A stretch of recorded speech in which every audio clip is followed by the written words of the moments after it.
श्री गणेशाय नमः. श्री दत्तात्रेयाय नमः. श्री स्वामी समर्थ. श्री गुरुचरित्र अध्याय 2. श्री गणेशाय नमः. ओम राम दत्तात्रेयाय नमः.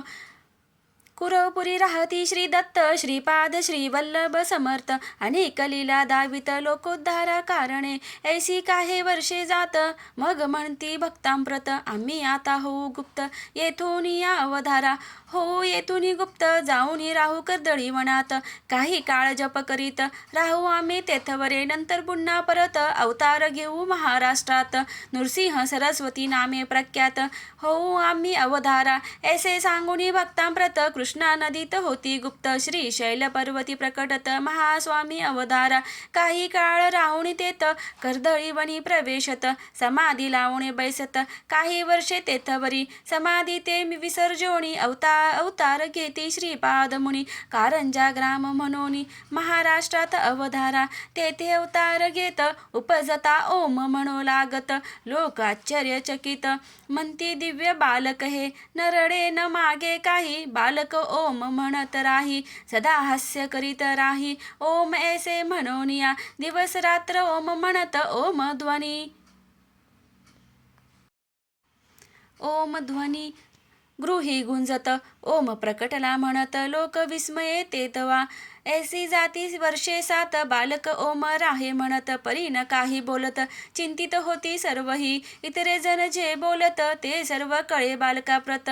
परी प्रत्युत्तरी ओम म्हणत आणिक काही बोलेना. अंती पुसती तयासी सांगू तू केव्हा बोलसी. बालक खून करुणी त्यासी सांगतसे ते अवधारा. खून करुणी दावित मौजी बंधन करा म्हणत. उपनयन होता त्वरित बोलेना आपण म्हणतसे. ऐसे कोणी माता पिता मौजी बंधन तत्वता. करो म्हणती निश्चिता तयारी करू लागले. सुमुहूर्त पाहुनी उपनयन केले पहा मौजी बंधन.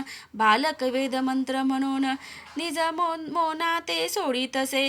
सर्वाश्चर्य वाटत बालक पहा वर्षे 7. वेद मंत्र म्हणू लागत अवतार म्हणती दत्तांचा. तव नृसिंह सरस्वती म्हणती सर्व लोकांप्रती. आम्ही संन्यासी असोयती गृही न राहू निश्चये. ऐसे सांगून सर्वांप्रत निघाले स्वामी हिमालयात. ते तप आचरित लोकोद्धार कारणे. तेथून या पुन्हा परत तीर्थयात्रा करीत करीत औदुंबर स्थान जेत. तेथे येऊन राहिले बिलवडी ग्रामा समीपत. औदुंबर स्थान प्रख्यात. आज झाले असत दत्तस्थान म्हणून या. 4 मास राहती तेथ शक्ती ठेवती अमुप. पादुका तेथे स्थापित जगदुद्धार कारणे. ते औदुंबर पादुका स्थान आज प्रख्यात दत्तस्थान. मनोकामना होती पूर्ण ऐसे तीर्थस्थान ते. उदर व्यथेने पीडित ब्रह्मना करीती व्याधीमुक्त.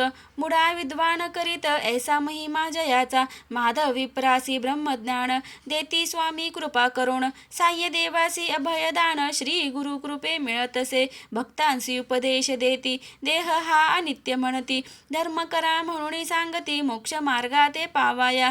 सर्व येथे राहणार काही न येई बरोबर. सत्कर्म आणि सदाचार हेची जीवाचे सांगती. साह्य देव दत्त भक्त कडगंची ग्रामी राहत. तयावरी कृपा बहुत केली पहा श्री गुरुने. श्री गुरु साह्य देवासी म्हणत सदैव तुझ्या वंशात. दत्त भक्ती राहे नांदत प्रिय भक्त आमुचा तू. साह्य देव महाभक्त तयासी स्वामी सांगत.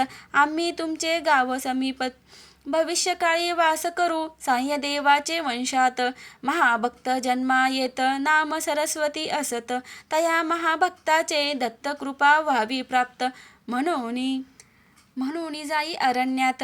तेथे भेटती महासिद्ध शिष्य पहा श्री गुरुचे. सरस्वती म्हणती सिद्ध तू लिही श्री गुरुचरित्र. श्री गुरु कथा त्यासी सांगत महासिद्ध ते अवधारा. श्री गुरूंच्या दिव्य कथा महासिद्धांनी लिहिल्या होत्या. घेऊन हाती त्या ग्रंथा चरित्र लिखाण आरंभिले. सरस्वती नामे तो भक्त पिता गंगाधर असत. सरस्वती गंगाधर नामधारक लिही चरित्र श्री गुरुचे. साह्य देवाशी आश्वास वसित तव ग्रामा समीपत गाणगाव पुरी राहू म्हणत भविष्य काळा माझारी साय देवासी आश्वासून श्री गुरु करीते प्रयाण औदुंबर स्थानी येऊन कृष्णा किनारी राहिले तया औदुंबर स्थानात 4 मास राहती श्री दत्त तेथून पुढे निघत लोकोद्धार करावया तेथून पुढे निघती नृसिंहवाडी स्थानी जाती 12 वर्षे तेथे राहती तप करीती ते देखा श्री गुरुचरित्र संक्षिप्त दत्तलीला येते पाहत श्री नृसिंह सरस्वती स्वामी समर्थ औदुंबरी राहिले अध्याय 2 ओवी संख्या 40 श्री गुरुदेव दत्त श्री स्वामी समर्थ।